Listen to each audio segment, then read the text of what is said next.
আসসালামু আলাইকুম সবাইকে ২০২৫ সালের নতুন বছরের জুম্মা মোবারক জানাচ্ছি এবং সেই সাথে যারা 31st উপলক্ষে যাদের কোনো প্ল্যান ছিল না, আতশবাতি ফুটান নাই এবং যারা ডিজে পার্টি করেন নাই, তারাই মন থেকে বলি শুকরিয়া আলহামদুলিল্লাহ।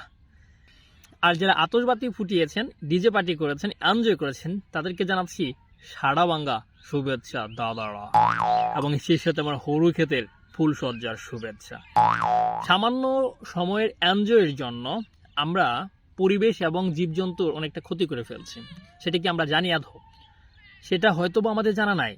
আমাদের এই 31st উপলক্ষে যে আতশবাতি এবং ডিজে পার্টি, এই কারণে দেখেন এই পশু পাখিগুলা মারা গিয়েছে, তাদের অভয়ারণ্য হারাচ্ছে, জীবজন্তুর ক্ষতি হচ্ছে না? এটা লাইফ থেকে একটা বছর কমে যাচ্ছে, এতে এনজয় করার তো কোনো কিছু নেই।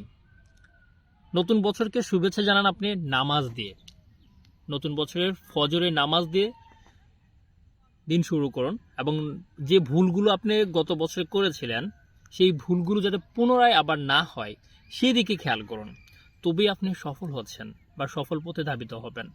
এই যে আপনারা 31st উপলক্ষে ডিজে পার্টি, আতশবাতি, তারপর হচ্ছে হই হুল্লা করে অন্যের স্বাধীনতা উপভোগের বাধার সৃষ্টি করেন, সেটা মানুষের জন্য অনেকটা ক্ষতিকর। শুধু তাই নয়, আমরা নিজেদেরকে মানুষ বলে দাবি করি, জীবজন্তু এবং পরিবেশে ক্ষতি করে আমরা যে নিজেদেরকে মানুষ বলে দাবি করি, সেটা কি আদৌ সম্ভব? আমরা শ্রেষ্ঠ জাতি বলে কি পরিচয় দেওয়া যায়? আমার মতে না।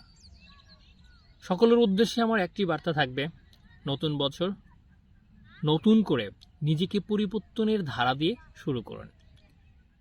বিধর্মী কিংবা খ্রিস্টানদের বা অন্যান্য ধর্মের রীতিকে ফলো না করে আপনি আপনার সংস্কৃতি অনুযায়ী চলুন, নিজের জীবন পাল্টে যাবে ইনশাআল্লাহ। ধন্যবাদ সবাইকে ভিডিওটি দেখার জন্য।